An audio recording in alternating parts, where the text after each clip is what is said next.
হরে কৃষ্ণ ভক্ত সজ্জন, রাধে রাধে। এখন আমি আছি মায়াপুর নবদ্বীপ ধামে।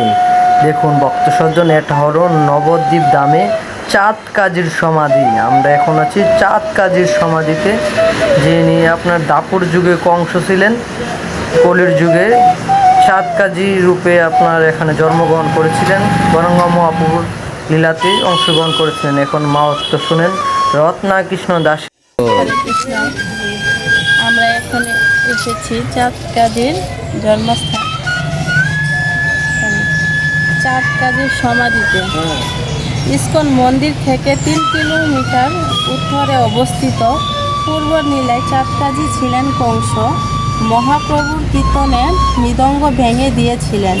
মহাপ্রভু হাজার হাজার ভক্ত নিয়ে মশাল জ্বালিয়ে আন্দোলন করেছিলেন।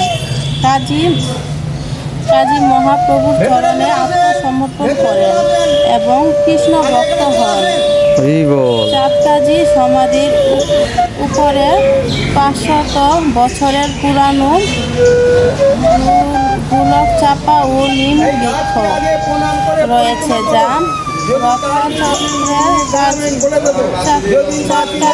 মহাপ্রভুর প্রতীক স্বরূপ। চাঁদ কাজীর সমাধি স্থানে সমাধি দিয়েছিলেন কে? মহাপ্রভু নিজে দিয়েছিলেন। চাঁদ কাজী নামক ওই মুসলিম ভদ্রলোককে সমাধি দিয়েছিলেন মৃত্যুর পর। মানে চাঁদ কাজী মুসলমান ছিলেন না? কেন দিয়েছিলেন? তিনি তো মুসলিম ছিলেন। তথাপিও চাঁদ কাজী মুসলিম হওয়া সত্ত্বেও মহাপ্রভুর ভক্ত এবং শিষ্য হয়েছিলেন। চাঁদ কাজীকে মৃত্যুর পর নিজে হাতে মাটি দিয়ে সমাধি দিয়েছিলেন। তো চাঁদ কাজী কে ছিলেন? ভাগবতে বিশ্বাসী হলে ভাগবতে বলেছেন চাঁদ কাজী ছিলেন দাপর যুগে মথুরা রাজা কংস। সেই কংস মহারাজের দৈববাণী ছিল কৃষ্ণ ভগবানের হাতে ওনার মৃত্যু হবে। তাই মৃত্যু ভয়ে ভীত হয়ে কংস মহারাজ কৃষ্ণ ভগবানকে মেরে ফেলার জন্য অঘাসুর, বকাসুর, তৃণাবর্ত, পুতনা এই সমস্ত অসুরদের দ্বারা কৃষ্ণ ভগবানকে মেরে ফেলার চক্রান্ত করেছিল, যেটা টিভির পর্দায় দেখে থাকবেন।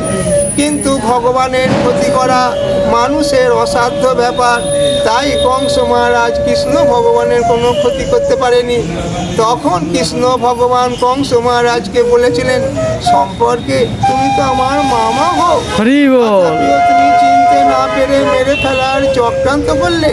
তাই পরবর্তী জন্মে তুমি যবনের ঘরে জন্ম নেবে, অর্থাৎ মুসলিম পরিবারে জন্ম নেবে। সেই দাপর যুগের কংস মহারাজ কলিকালে ভাগবতের কথা অনুযায়ী চাঁদ কাজী হিসাবে জন্ম পেলেন। তো কংস মহারাজ যখন বুঝতে পারলেন আমি অভিশপ্ত হলাম, তাহলে উদ্ধার পাবো কী করে?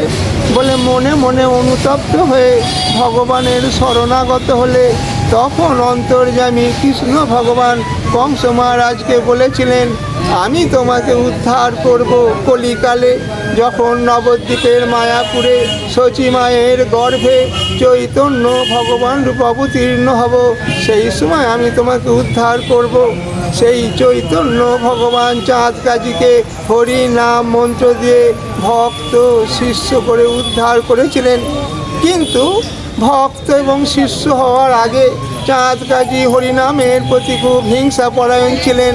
হরিনাম সহ্য করতেন না, কারণ তিনি তো জবন মুসলিম।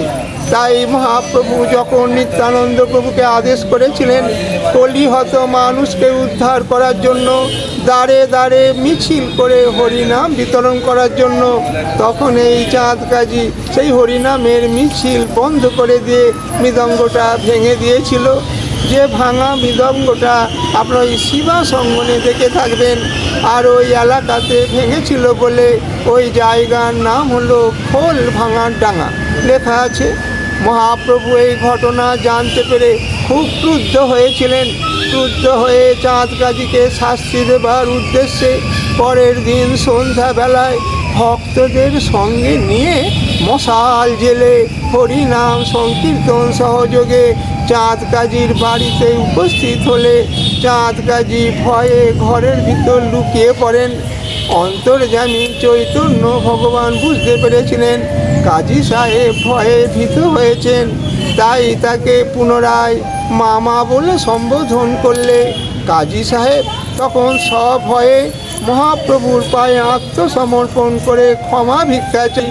তাকে বক্ষে টেনে নিয়ে হরি নাম মন্ত্র দিয়ে ভক্ত শিষ্য করে আশীর্বাদ করে বলেছিলেন, তুমি জবন হয়ে মুসলিম হয়ে আমার ভক্ত এবং শিষ্য হলে, তাই তোমার নাম যাতে জগতে অমর হয়ে থাকে তার ব্যবস্থা হিসাবে তোমার মৃত্যুর পর আমি নিজে হাতে মাটি দিয়ে সমাধি দেব, আর সমাধির ওপরে একটা গোলক চাপা গাছ বসিয়ে যাব, যে গাছের ফুল সারা বছর ধরে আমার আশীর্বাদ স্বরূপ তোমার ওই সমাধিতে ঝরে পড়বে। এই সেই গোলক চাপা গাছ, যার বয়স বিগত দোল পূর্ণিমায় 523 বছরে পড়েছে। এই হচ্ছে এখানকার সংক্ষিপ্ত মাহাত্ম্য। জয় মহাপ্রভু কি জয় কি। জয়। আচ্ছা, আপনাদের বলি, আমরা দরজা খুলেছি মঠ থেকে এসে প্রণামীর আশায়, বাতি জ্বালানোর জন্য নয়। যদি হরি বল।